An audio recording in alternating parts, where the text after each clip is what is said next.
హరీష్ రావు గారు దాదాపు గంటన్నర అయింది సార్ మాట్లాడబట్టి. గంటన్నరకెళ్ళి ఒక్కసారి కూడా ఆయన బడ్జెట్ మీద మాట్లాడబోగా ఆయన భయపడతారు సార్. ఒకటే సార్, ఆయన గ్యారంటీలు అంటున్నారు సార్. గౌరవ హరీష్ రావు గారు మాట్లాడిందంతా కూడా సభని తప్పుతో పట్టించేదిగా ఆయన మాట్లాడి చూస్తున్నాం సార్. గంటన్నరకెళ్ళి ఆయన ఆడికే వస్తారు. ఆయన గ్యారంటీల విషయం అంటుండు సార్. గ్యారంటీల విషయం అంటున్నాడు.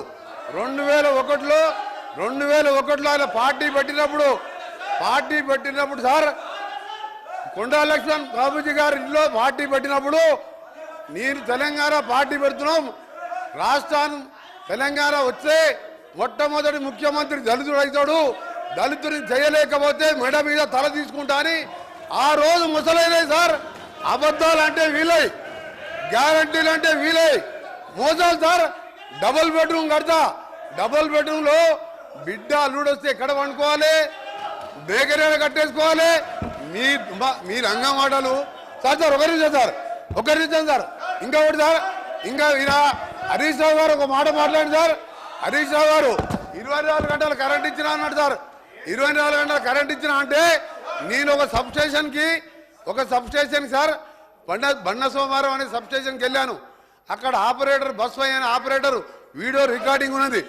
నేను నా సర్వీసులో 9 ఏళ్ళు అయింది సార్. ఎలక్షన్ల ముందు 9 ఏళ్ళకెళ్ళి సర్వీసులో ఉన్నా. ఇక్కడ ఎప్పుడు కూడా 14 గంటల కరెంటు రాలేదని నాకు రికార్డు తీసి చూపిస్తే రాత్రి లాగ్ బుక్లు వాపసు తీసుకొచ్చాను.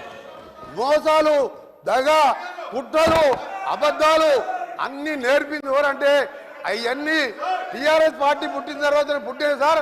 ఇవాళ దళితులు ముఖ్యమంత్రి ఉన్నారు సార్. ఆఖరికి మా దళిత ప్రతిపక్ష నాయకుడు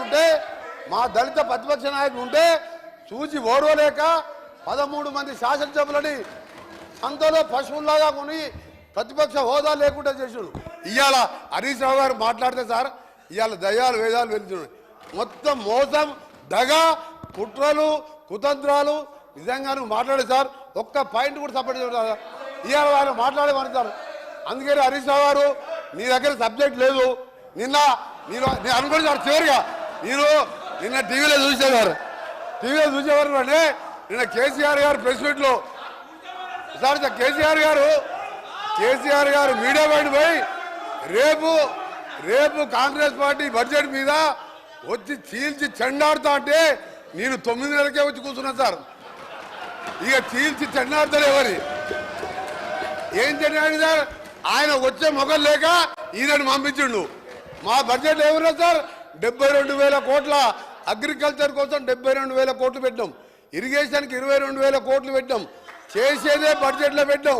ఇవాళ మీలాగా మోస బడ్జెట్ పెట్టలే. ఇవాళ తీర్చి చెండాడుతాయి సార్. కేంద్రం అన్యాయం చేస్తే, కేంద్రం తెలంగాణకి అన్యాయం చేస్తే సార్ కేంద్రం అన్యాయం చేస్తే తీర్చి చెండాడి మునగాడు ఒక్క మాటకెళ్ళండి సార్ నోట్లకెళ్ళి. ఇవాళ మేము మా ముఖ్యమంత్రి గారు, మా డిప్యూటీ సీఎం గారు మంచి బడ్జెట్ ప్రవేశపెడితే ఇవాళ దాని గురించి మాట్లాడుతున్నారు సార్. నిజంగా ఇప్పటికైనా ఎమ్మెల్యే హరీష్ రావు క్షమాపణ చెప్పి మీ ప్రతిపక్ష నాయకులు రావాలని డిమాండ్ చేస్తున్నారు. కూర్చోండి ప్లీజ్. హరీష్ రావు గారు అదే డీవియేషన్ చేయొద్దని చెప్పాలి. మీరు ఇడికొచ్చుడు గారు, డీవియేషన్ చేయకపోతే ఇవన్నీ రావు. డీవియేషన్ చేయకుండా బడ్జెట్ మీద మాట్లాడండి. మీరు మాట్లాడితే వాళ్ళు మాట్లాడతారు. స్పీకర్ సార్, నేను మీ మాట మీద గౌరవం పెట్టి ఏ మంత్రికి కూడా అవకాశం ఇవ్వకుండా గంటన్నర నుంచి నేను మీ మాటలు వింటున్నాను. మీరు డీవియేషన్ కాకండి, బడ్జెట్ పైనే మాట్లాడండి. మీరు బడ్జెట్ పైనే మాట్లాడండి ప్లీజ్. స్పీకర్ సార్ ఆగండి.